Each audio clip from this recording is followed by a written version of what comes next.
Dans la tourmente d'une Jérusalem sourde à la voix divine, se dresse une figure solitaire, un homme dont le cœur est brisé par la détresse de son peuple. C'est Jérémie, choisi par Dieu non pour annoncer la paix, mais pour crier l'urgence du repentir. Son visage, marqué par une profonde tristesse, reflète le poids des prophéties qu'il porte. Autour de lui, la vie continue dans l'insouciance. Tandis qu'il proclame les avertissements divins avec des gestes désespérés, la foule l'ignore, se moque ou le rejette avec colère.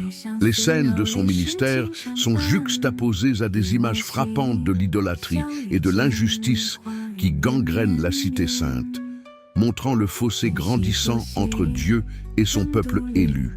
Avec une constance inébranlable, Jérémie livre les messages de Dieu sans concession. Il dénonce la corruption qui a envahi jusqu'au temple, accusant prêtres et faux prophètes de bercer le peuple d'illusions.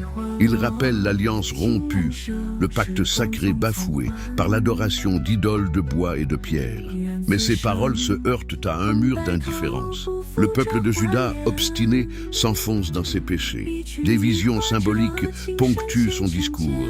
Une épée tranchante, une famine dévastatrice et une peste mortelle, les trois fléaux annoncés qui s'abattront sur la nation rebelle. La caméra, par des mouvements lents et lourds, capture le sentiment d'une catastrophe imminente, tandis qu'à l'horizon se profile déjà la menace implacable des armées babyloniennes en marche.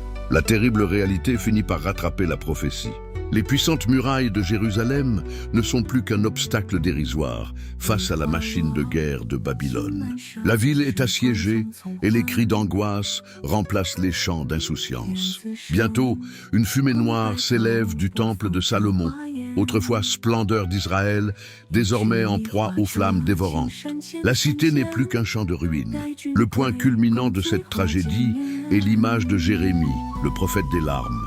Observant avec une douleur infinie les longues colonnes de ses frères et sœurs emmenés en captivité, la réalisation poignante de chaque avertissement qu'il avait si désespérément proclamé. L'héritage des avertissements de Jérémie résonne au-delà des ruines de Jérusalem.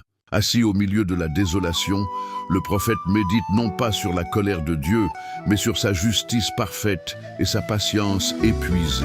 Son histoire souligne avec une force tragique l'importance vitale de l'écoute et de l'obéissance aux paroles divines. Le message de Jérémie demeure intemporel. Il nous met en garde contre les dangers de l'endurcissement du cœur et de l'ignorance volontaire des avertissements. Il est un appel constant à la vigilance spirituelle et à la nécessité d'un repentir sincère avant qu'il ne soit trop tard.